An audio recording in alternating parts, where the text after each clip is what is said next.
दिल्ली की सत्ता किसके हाथ? किसी मंत्री को बनाया सीएम तो कैबिनेट में होंगे दो नए चेहरे, इन नामों पर चर्चा। दिल्ली की मौजूदा कैबिनेट का कोई मंत्री अगर मुख्यमंत्री बनता है तो नई कैबिनेट में दो नए चेहरों को शामिल होने का मौका मिल सकता है। सोमवार को आपकी पीएससी में नए सीएम के तौर पर अनुभवी बनाम नए चेहरों पर चर्चा हुई। अनुभवी चेहरों में आतिशी, कैलाश गहलोत, सौरभ भारद्वाज व गोपाल राय का नाम आया। इनमें से कोई सदस्य अगर मुख्यमंत्री बनता है तो विधायकों को कैबिनेट मंत्री बनाया जाएगा। इसमें जातीय व क्षेत्रीय आधार को तवज्जो मिलेगी। दूसरी तरफ मुख्यमंत्री के नए चेहरों में कुलदीप कुमार और राखी बुरलान आगे रही। सूत्र बताते हैं कि जिस तरह से बीते महीनों में सरकार के काम बेपटरी हुए हैं, उसमें अनुभवी चेहरों की तरफ से पीएससी का झुकाव दिखा। इसमें सबसे आगे आतिशी का नाम आया, वहीं दूसरे मंत्रियों की दावेदारी भी मजबूत रही। इसमें इस बात का भी आकलन किया गया कि उपराज्यपाल के मौजूदा रुख को देखते हुए कौन सा चेहरा काम करवाने में बेहतर साबित हो सकता है। कैलाश गहलोत इस नजरिए से अभी तक बेहतर रहे हैं। वहीं विवादों के बीच परिवहन विभाग की कई योजनाओं को अंजाम तक पहुंचाने में भी उनको कामयाबी मिली है।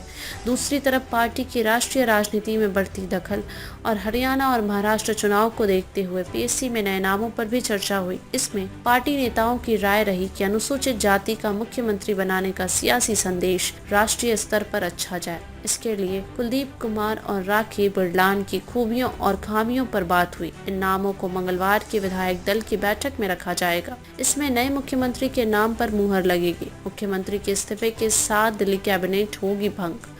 दिल्ली के मुख्यमंत्री के इस्तीफा देने के साथ ही उनकी कैबिनेट भंग हो जाएगी। इसके बाद जिसे भी मुख्यमंत्री बनाया जाएगा वह अपनी कैबिनेट का गठन करेगा। पीएससी की राय है कि सभी पुराने मंत्रियों को नई कैबिनेट में शामिल किया गया।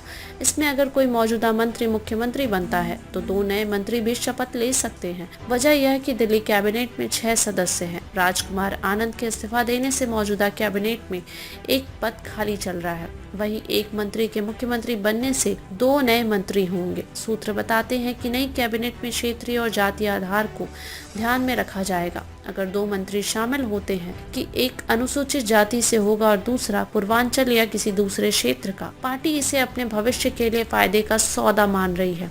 पहली बार कोई चुनाव ईमानदारी के मुद्दे पर लड़ा जाएगा। दिल्ली के कैबिनेट मंत्री सौरभ भारद्वाज ने कहा कि मुख्यमंत्री अरविंद केजरीवाल के इस्तीफे के ऐलान से सब अचंभित हैं। उन्होंने कहा कि यह इतिहास का पहला ऐसा चुनाव होगा जो ईमानदारी के नाम पर लड़ा जाएगा। भारद्वाज ने आरोप लगाते हुए कहा कि मुख्यमंत्री पद से इस्तीफे के ऐलान ने केंद्र सरकार के सारे षड्यंत्र को विफल कर दिया है। उन्होंने दावा करते हुए कहा कि लोगों में इतनी उत्सुकता है कि वह चाहते हैं कि जल्द चुनाव हो और वह एक बार फिर से मुख्यमंत्री अरविंद केजरीवाल को भारी बहुमत से चुनकर दिल्ली का मुख्यमंत्री बनाए। भारद्वाज ने कहा कि पूरी दिल्ली के लोगों में भाजपा से नाराजगी है। गरीबों का हक मार रही सरकार। भाजपा ने दिल्ली सरकार को गरीब व अनुसूचित जाति विरोधी बताया है। दिल्ली विधानसभा में नेता प्रतिपक्ष विजेंद्र गुप्ता कहा केजरीवाल सरकार ने हजारों गरीब परिवारों को राशन न देकर उनके मुंह से निवाला छीना है। उन्होंने बताया कि नेशनल फूड सिक्योरिटी एक्ट के तहत समाज में सबसे निचले तबके के परिवार को भी राशन देने के उद्देश्य से अंत्योदय